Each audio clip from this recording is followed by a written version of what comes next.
Parler avec vous, François Mickey-Marty, bonjour. Bonjour. Vous êtes président de l'Institut d'études et de conseil en opinion Via Voice. Qui porte la responsabilité de cet échec?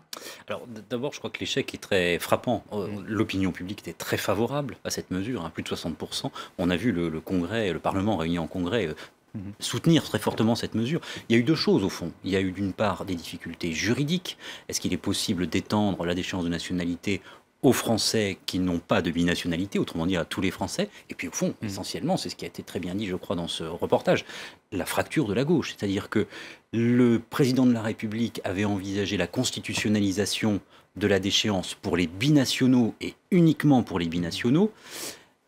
Le Sénat a voté cette même idée, au fond, donc la fracture, c'est bien celle de l'Assemblée nationale, emmenée par une partie de la gauche, essentiellement parce que cette idée de la déchéance de nationalité est devenue autre chose. Elle est devenue en arrière-fond un enjeu politique pour la gauche de la gauche, elle est devenue un enjeu sur la nationalité française, très sensible auprès d'une partie de la population immigrée ou d'origine immigrée résidente en France. Autrement dit, cette belle idée qui était populaire et qui était approuvée par le Congrès a été brisée parce qu'elle est devenue autre chose.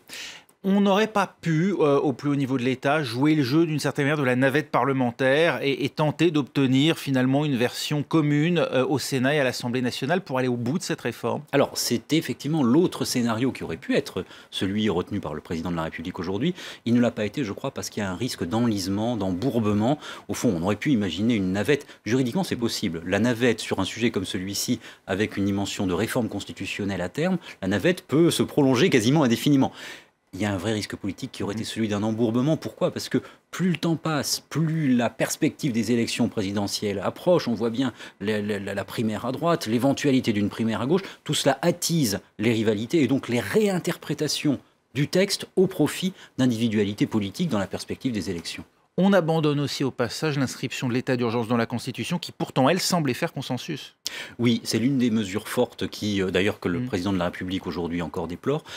Tout cela, malgré tout, donnait le sentiment de constitutionnaliser des idées, des mesures, des réformes pour permettre, pour faire passer ce texte contre les tensions et les rivalités qui pouvaient exister au sein de l'Assemblée nationale et du Sénat. Aujourd'hui, de fait, on perd notamment cette idée-là. C'est très frappant parce que, y compris sur cette constitutionnalisation, les Français y sont aussi majoritairement favorables. On est 70% des Français qui sont favorables à la constitutionnalisation de l'état d'urgence pour le permettre plus facilement. Cet échec, il va être mis au débit de qui? C'est un coup dur pour qui en priorité? Pour François Hollande? C'est un coup dur pour François Hollande, mais je pense qu'il faut le relativiser.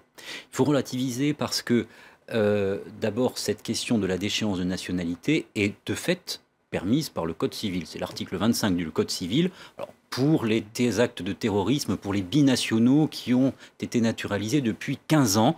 Enfin, c'est quelque chose qui est permis.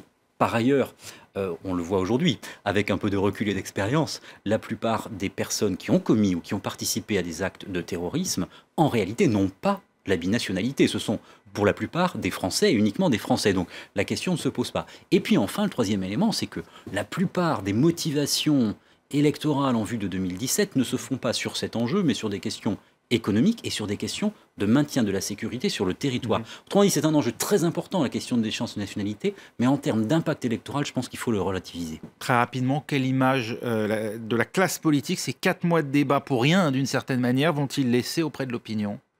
Oui, ça donne le sentiment, d'une part, d'un débat qui est un peu hors sol, et d'autre part, d'un échec. Donc, sur ces deux plans-là, le spectacle est très décevant. Au fond, ça donne le sentiment d'une classe politique, de gauche et de droite en l'occurrence, qui n'est pas véritablement en phase avec les préoccupations prioritaires des Français et qui, d'autre part, ne parvient pas à se mettre d'accord sur une mesure qui engage quand même des enjeux extrêmement symboliques et importants concernant la France et l'acquisition de la nationalité.